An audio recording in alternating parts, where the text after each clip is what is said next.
नमस्कार, यूपी की बात में आप सभी का स्वागत है। आपके साथ मैं हूं जोहम रुबा। आज उत्तर प्रदेश विधानसभा में एक ऐतिहासिक यानी 24 घंटे का विशेष सत्र शुरू हुआ। इस सत्र में विकसित भारत विकसित उत्तर प्रदेश 2047 विजन डॉक्यूमेंट पर चर्चा होगी। तो वहीं विपक्ष ने बहिष्कार किया इसका, जबकि सरकार विकास का एजेंडा बता रही है। आइए आपको दिखाते हैं कि अब तक सबसे महत्वपूर्ण चर्चा इसमें क्या हुई है, जो विधानसभा में हुई है। आप देखिए हमारे इस खास रिपोर्ट में। यूपी विधानसभा सत्र का आज तीसरा दिन है। बाकी बिहारी मंदिर संशोधित अध्यादेश इस ऐतिहासिक चर्चा की शुरुआत मुख्यमंत्री योगी आदित्यनाथ ने की। बाकी बिहारी ट्रस्ट विधेयक ध्वनिमत से हुआ पास और सदन में बुधवार को विकसित भारत विकसित यूपी विजन डॉक्यूमेंट 2047 पर लगातार 24 घंटे की चर्चा जारी है। इसमें सरकार विभागवार उपलब्धियां और विजन रख रही है, जबकि विपक्ष के सवालों का दौर भी जारी है। इस दौरान सत्र में बाकी बिहारी कॉरिडोर ऑर्डिनेंस विधेयक भी पास हो गया।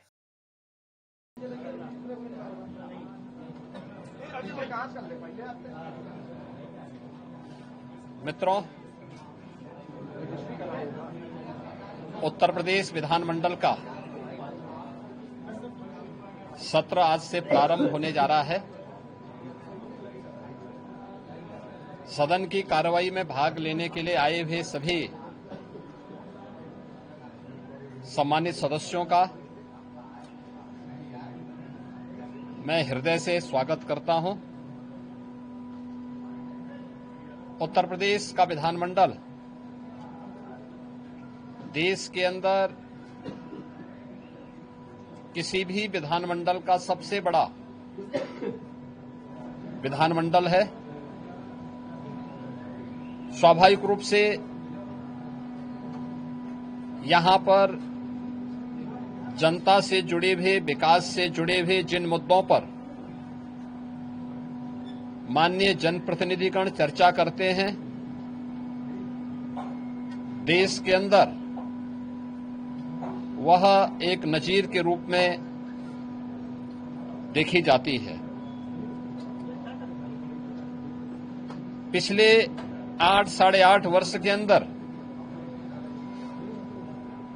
उत्तर प्रदेश विधानमंडल ने अनेक उपलब्धियां हासिल की हैं। अनेक महत्वपूर्ण मुद्दों को चर्चा का विषय बनाया है। जनता से जुड़े हुए मुद्दों पर सार्थक चर्चा को आगे बढ़ाने का काम किया है। और इस बार का सत्र भी काफी महत्वपूर्ण सत्र है। इसमें जनता से जुड़े हुए मुद्दों को लेकर 25 करोड़ की आबादी की आकांक्षाओं को पूरा करने के उद्देश्य से विधायिका की भूमिका किस रूप में आगे बढ़ती है, इन सब पर बहुत महत्वपूर्ण एजेंडे के साथ हम लोग इस सत्र में, यहां पर मानसून सत्र में यहां पर उपस्थित हुए हैं। आज से सत्र प्रारंभ होगा, तो सत्र प्रारंभ होने के साथ ही क्वेश्चन आवर, जिसमें माननीय सदस्यों के द्वारा जनता से जुड़े हुए महत्वपूर्ण मुद्दों को प्रश्न पूछे जाएंगे। 0 आवर में अपनी बातों को रखा जाएगा और सरकार की तरफ से उन सब का एक सार्थक जवाब भी उपलब्ध करवाया जाएगा। इसके साथ ही अन्य महत्वपूर्ण मुद्दों पर मानसून सत्र है, तो स्वाभाविक रूप से बाढ़ से जुड़े हुए मुद्दे भी उठ सकते हैं। इसके अलावा अत्यधिक बारिश के कारण जल जमाव से जुड़े हुए मुद्दे भी उठेंगे। सरकार के स्तर पर क्या कार्रवाई हो रही है, स्वास्थ्य से, शिक्षा से जुड़े हुए मुद्दों पर सरकार ने पिछले 8 साढ़े 8 वर्ष के अंदर जो कुछ भी किया है, इन सब मुद्दों पर भी परिचर्चा होगी। यह सत्र इस बार का इसलिए भी महत्वपूर्ण होगा कि आदरणीय प्रधानमंत्री जी की प्रेरणा से देश की स्वाधीनता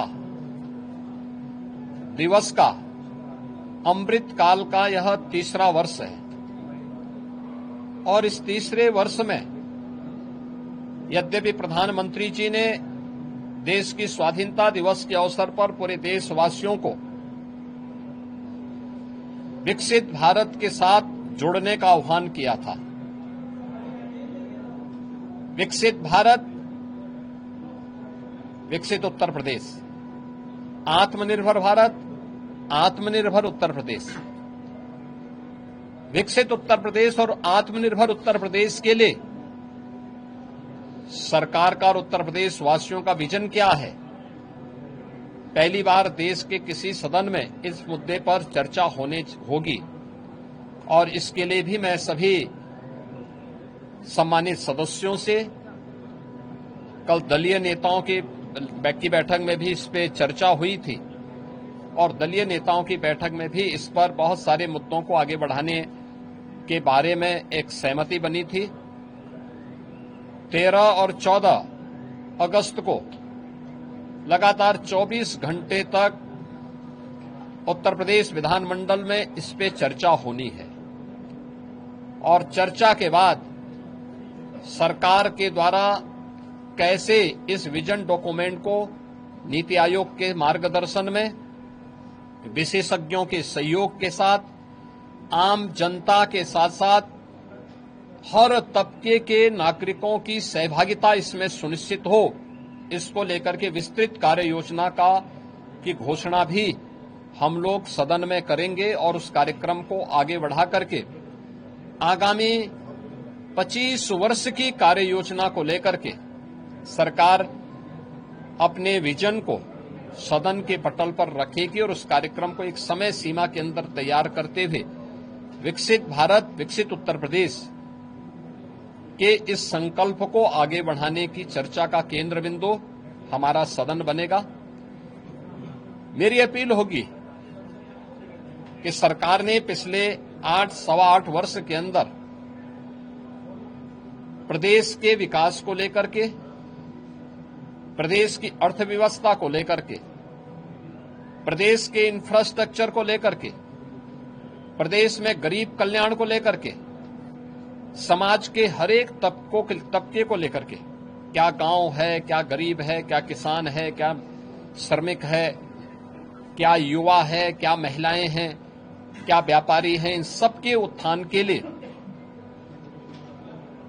बेहतरीन प्रयास किए हैं और उसकी चर्चा देश के अंदर भी होती है। देश उसको सराहता है। तमाम राष्ट्रीय और अंतर्राष्ट्रीय संस्थाओं ने उसकी मुक्त कंठ से प्रशंसा की है।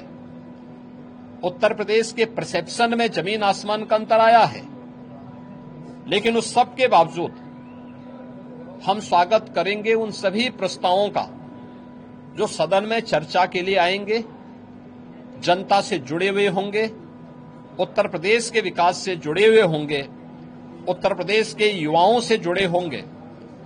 उन सभी मुद्दों पर चर्चा करने के लिए सरकार तैयार है। सरकार ने अपने कार्यक्रम का हिस्सा भी बनाया है कि इन सब पर जवाब सभी विभाग उसका उपलब्ध कराने के लिए तैयार होंगे, लेकिन एक सार्थक चर्चा हो, नकारात्मकता न आए, न्यूसेंस क्रिएट करके हम लोग जनता के जुड़े हुए मुद्दों पर समय को जाया न करने दें।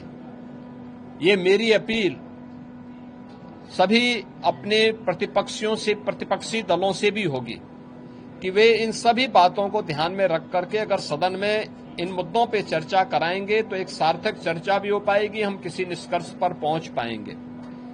लेकिन अगर वह अनावश्यक व्यवधान पैदा करके न्यूसेंस क्रिएट करेंगे तो जनता की अदालत में स्वयं ही प्रदेश की जनता जनार्दन उन्हें कटघरे में खड़ा करने का कार्य करेगी और सदन में इन मुद्दों पे चर्चा हो, वे चर्चा भी करें, अपने प्रश्न भी पूछें।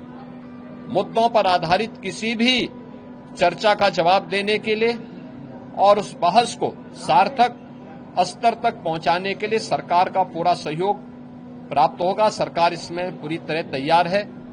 मैं एक बार फिर से उत्तर प्रदेश विधानमंडल के सदन की कार्रवाई को प्रारंभ होने के अवसर पर प्रदेश भर से आए हुए सभी माननीय सदस्यों का हृदय से स्वागत करता हूं और मुझे विश्वास है कि स्वाधीनता दिवस के पूर्व हम लोग उत्तर प्रदेश के विजन डॉक्यूमेंट को प्रदेश के अंदर चर्चा का केंद्र बना करके आम जनमानस को पहली चर्चा का केंद्र विधान भवन, हमारी विधानसभा, विधान परिषद में इस पर हो और उसके उपरांत आम जनमानस के भी हम इस मामले में सुझाव लेंगे, अलग अलग तबके के सुझाव लेंगे।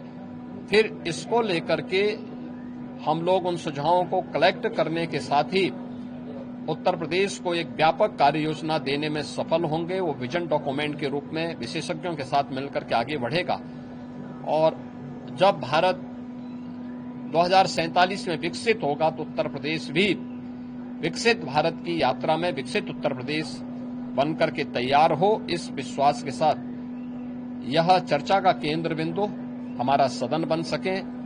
सभी सम्मानित सदस्यों से मेरी अपील होगी, इस पूरे कार्यक्रम में भाग लेने वाले सभी सम्मानित सदस्यों को मेरी शुभकामनाएं हैं।